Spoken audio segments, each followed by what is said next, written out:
Guys, ഇന്നലെയാണ് ഒരു വാർത്ത വന്നിട്ടുണ്ടായിരുന്നത്. കല്യാൺ ജോബയും AFFന്റെ റെപ്രസെൻറ്റേറ്റീവ്സും ഇന്ന് മീഡിയയെ മീറ്റ് ചെയ്യും എന്നുള്ളൊരു സംഭവം. എന്താണെങ്കിലും അതിനുശേഷം സംഭവിച്ചിട്ടുള്ള കാര്യങ്ങൾ, ആ ഒരു മീറ്റിൽ സംഭവിച്ചിട്ടുള്ള കാര്യങ്ങളൊക്കെയാണ് നമ്മൾ ഇന്ന് ഈ ഒരു വീഡിയോയിൽ സംസാരിക്കാനായിട്ട് പോകുന്നത്. നമ്മളൊക്കെ എക്സ്പെക്റ്റ് ചെയ്തിരുന്നത് ഈ പറഞ്ഞ പോലെ നിലവിലത്തെ സിറ്റുവേഷനിൽ എന്തൊക്കെ മാറ്റങ്ങൾ, അതുമായി ബന്ധപ്പെട്ട് കാര്യങ്ങൾ സംസാരിക്കും. പക്ഷേ അതിനേക്കാൾ ഉപരി വേറെ ചില കാര്യങ്ങളാണ് കൂടുതൽ ഊന്നൽ കൊടുത്ത് സംസാരിച്ചായിട്ടാണ് തോന്നിയിട്ടുള്ളത്. എന്താണെങ്കിലും ഇതിൽ സംസാരിച്ച ഏറ്റവും പ്രധാനപ്പെട്ട ചില കാര്യങ്ങളാണ് നമ്മൾ ഇന്നത്തെ ഒരു വീഡിയോയിൽ സംസാരിക്കാൻ പോകുന്നത്. ആദ്യത്തെ ഒരു കാര്യം, മനോല മാർക്കസ് എന്ന് പറയുന്ന നിലവിലെ ഇന്ത്യൻ കോച്ചിൻ്റെ ഒരു ഭാവിയായിട്ട് ബന്ധപ്പെട്ടതാണ്. അദ്ദേഹം നാഷണൽ ടീമിൻ്റെ കോച്ചായിട്ട് തുടരുമോ ഇല്ലയോ എന്നുള്ള ഒരു അൺസർട്ടനിറ്റി ഉണ്ട്. പോകുമെന്നുള്ള സാധ്യതകൾ വളരെ കൂടുതലാണെന്നൊക്കെയുള്ള നമ്മൾ സംസാരിച്ചാണ്. എന്താണെങ്കിലും കല്യാൺ ജോബ് ഇതുമായി ബന്ധപ്പെട്ട് പറയുന്നൊരു കാര്യം, 29 ജൂണിന്, അതായത് ഈ മാസം നടക്കുന്ന AFFന്റെ എക്സിക്യൂട്ടീവ് മീറ്റിങ്ങിലായിരിക്കും ഈ ഒരു തീരുമാനം, ഒരു ഫൈനൽ ഡിസിഷൻ എടുക്കുക എന്നുള്ളതാണ്. എന്താണെങ്കിലും ഫൈനൽ ഡിസിഷൻ മിക്കവാറും മനോലയുടെ തീരുമാനം പോലെ ഇരിക്കുമെന്നുള്ളതാണ് എനിക്ക് തോന്നുന്നത്. അദ്ദേഹത്തിന് ഗോവയിൽ തുടരാൻ തന്നെയാണ് താല്പര്യം എന്നുള്ള തലത്തിലേക്കാണ് വാർത്തകൾ പുറത്തേക്ക് വരുന്നത്. അപ്പോൾ ഈ നിലവിലെ പ്രശ്നങ്ങളെ അഡ്രസ്സ് ചെയ്യുന്നതിന് ഏറ്റവും പ്രധാനമായിട്ടും അദ്ദേഹം പറഞ്ഞിട്ടുള്ളൊരു കാര്യം, നമ്മുടെ സ്ട്രൈക്കർമാരുടെ ഒരു പ്രശ്നമാണ് പറയുന്നത്. അതിന് പരിഹാരം പറഞ്ഞ ഒരു കാര്യം കേട്ടിട്ട് സത്യം പറഞ്ഞാൽ ചിരിയാണ് വന്നത്. കാരണം ISLലൊക്കെ അല്ലെങ്കിൽ ലീഗിൽ ഫോറിനേഴ്സിൻ്റെ എണ്ണം ക്ലബ്ബുകളൊക്കെ കുറയ്ക്കുന്ന തരത്തിലേക്ക് കൊണ്ടുവരിക എന്ന് പറയുന്നൊരു രീതിയാണ് സംസാരിക്കുന്നത്. സോ സത്യം പറഞ്ഞു കഴിഞ്ഞാൽ ഞാനൊരു കാര്യം പറയട്ടെ, ഇപ്പം ഈ ഒരു ഫോറിനേഴ്സിൻ്റെ എണ്ണം 4 നിന്ന് 3 ആക്കി കുറയ്ക്കാമെന്ന് വെച്ചാൽ ആ പൊസിഷനിൽ ആരായിരിക്കും കളിക്കാൻ പോകുന്നത്? സ്ട്രൈക്കർ എന്താണെങ്കിലും കളിക്കും എന്നുള്ള കാര്യം ഏറെക്കുറെ ഉറപ്പല്ലേ. ഞാൻ പറയുന്നത്, ഇനി ഒരു വിദേശ താരത്തെ കളിപ്പിക്കുന്നുള്ളെങ്കിൽ കൂടി ഈ പറഞ്ഞതുപോലെ ഒരു സ്ട്രൈക്കറായിട്ട് കളിക്കാൻ തന്നെയാണ് സാധ്യതകൾ കൂടുതൽ.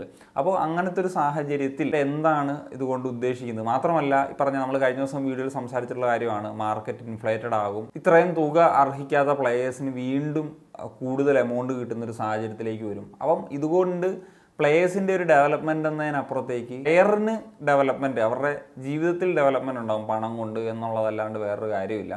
എനിക്ക് തോന്നുന്നത് ഇതിലിപ്പം സ്ട്രൈക്കേഴ്സ്, ഇവിടെ വരുന്ന വിദേശ സ്ട്രൈക്കർമാരോടൊപ്പം തന്നെ വരണമെങ്കിൽ ഈ യൂത്തിൽ ശ്രദ്ധ കൊടുക്കാനായിട്ട് അതിന് AFFന്റെ തലത്തിൽ നിന്ന് തന്നെ ഒരു കാര്യങ്ങൾ പറഞ്ഞു. ഇപ്പം മണി കൂടുതൽ ഇൻവെസ്റ്റ്മെൻറ്റ് ചെയ്യേണ്ടത് സീനിയർ ലെവലിലല്ല, ഗ്രാസ് റൂട്ടിലാണ്. ഇങ്ങനെയൊക്കെയുള്ള കാര്യങ്ങളിലേക്ക് തീരുമാനം എടുക്കണം. ഇപ്പം വേൾഡ് കപ്പ് കളിക്കാൻ പോകുന്ന ടീമുകളിലെ പ്ലേയേഴ്സിന് ISL കിട്ടുന്ന പ്ലേയേഴ്സിൻ്റെ സാലറി പോലും ഇല്ല എന്ന് പറയുന്ന സാഹചര്യം വരുന്നിടത്ത് മനസ്സിലാകും നമ്മുടെ രാജ്യത്തെ പ്ലേയേഴ്സൊക്കെ എത്രത്തോളം ഓവർപെയ്ഡ് ആണ്, ഏത് തരത്തിലാണ് നമ്മൾ ഒരു ലീഗ് ക്വാളിറ്റി ആയെന്ന് ഒരു ഡെവലപ്മെൻറ്റ് ഉണ്ടാക്കുന്നു എന്നൊക്കെ ഉള്ളത് പറയാൻ സാധിക്കുന്നത് എന്നുള്ളത് പറയാം. അതുപോലെ തന്നെ സ്റ്റേഡിയംസും ഒക്കെ ആയിട്ട് ബന്ധപ്പെട്ടിട്ടുള്ള ഒരു കാര്യം പറയുന്നുണ്ട്.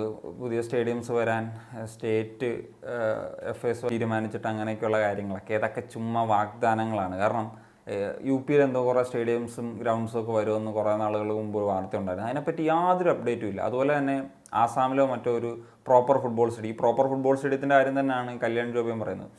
അതുമായിട്ട് ബന്ധപ്പെട്ട് ഇതേ ഒരു അപ്ഡേറ്റ് ഒന്നും വന്നിട്ടില്ല. പിന്നെ ഇങ്ങനെ വന്നിരുന്ന് എന്തെങ്കിലുമൊക്കെ ഒന്ന് പുലമ്പി പോകാം എന്നുള്ളതിനപ്പുറത്തേക്ക് എന്തെങ്കിലും പ്രവർത്തിച്ച് കാണിക്കടോ, അത്ര പറയാനുള്ളൂ. പിന്നെ OCAയുമായി ബന്ധപ്പെട്ടുള്ള കാര്യം ഇപ്പം നിലവിൽ വളരെ അധികം ചർച്ച ചെയ്യപ്പെടുന്ന ഒരു കാര്യമാണ്. ഇപ്പോൾ OCA പ്ലേയേഴ്സ് വരിക എന്ന് പറയുന്നത് 33 പ്ലേയേഴ്സുമായിട്ട് ബന്ധപ്പെട്ട് ചർച്ചകൾ നടത്തിയെന്നൊക്കെ ഉള്ളതാണ് പറയുന്നത്. അപ്പം ഇതിലെനിക്ക് കൂടുതലൊന്നും പറയാനില്ല. കാരണം OCAയുടെ കാര്യത്തിൽ ഇനി പറഞ്ഞ പോലെ ഗവൺമെൻറ് തലത്തിൽ നിന്നാണ് ഗ്രീൻ സിഗ്നൽ കിട്ടേണ്ടത്.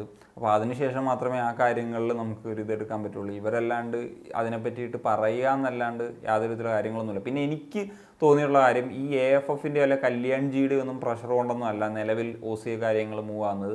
നമ്മൾ ഈ പറഞ്ഞതുപോലെ ഒളിമ്പിക്സ് എന്ന് പറയുന്നൊരു കാര്യം ഹോസ്റ്റ് ചെയ്യാനായിട്ട് പ്ലാൻ ചെയ്യുന്നത്. അപ്പോൾ അതുമായിട്ടൊക്കെ ബന്ധപ്പെട്ടിട്ടുള്ളൊരു പ്ലാനിങ്ങിൻ്റെ ഭാഗമായിട്ടാണ് ഈ പറഞ്ഞ പോലെ 2008 ബാൻ ചെയ്തിരുന്ന PIO OCA റൂള് വീണ്ടും പൊക്കിക്കൊണ്ട് വരുന്നൊരു സാഹചര്യത്തിലേക്ക് വരുന്നത് എന്നുള്ളതാണ് ഞാൻ മനസ്സിലാക്കുന്നത്. പിന്നെ കല്യാൺജി പറയുന്നുണ്ട് 2031 വേണ്ടിയിട്ടുള്ള AFC ഏഷ്യൻ കപ്പിൻ്റെ ഒരു ഹോസ്റ്റ് ആകുക എന്ന് പറയുന്നൊരു പരിപാടിയിലേക്ക്, ഒരു ബിഡിങ് പരിപാടിയിലേക്കൊക്കെ ഉണ്ടാകും എന്നുള്ളത്. 2027 ക്വാളിഫിക്കേഷൻ ഏതാണ്ട് തീരുമാനമായിട്ടിരിക്കുകയാണ്. 2031 ക്വാളിഫിക്കേഷൻ ആകാനാണെങ്കിൽ ഇനി ഹോസ്റ്റ് ആകുക അല്ലാണ്ട് വേറെ വകുപ്പില്ല. അല്ലെങ്കിൽ പറഞ്ഞ പോലെ ഡ്രാസ്റ്റിക് ആയിട്ടുള്ള ചേഞ്ചസ് സംഭവിക്കണം എന്നുള്ള കാര്യങ്ങളൊക്കെയാണുള്ളത്.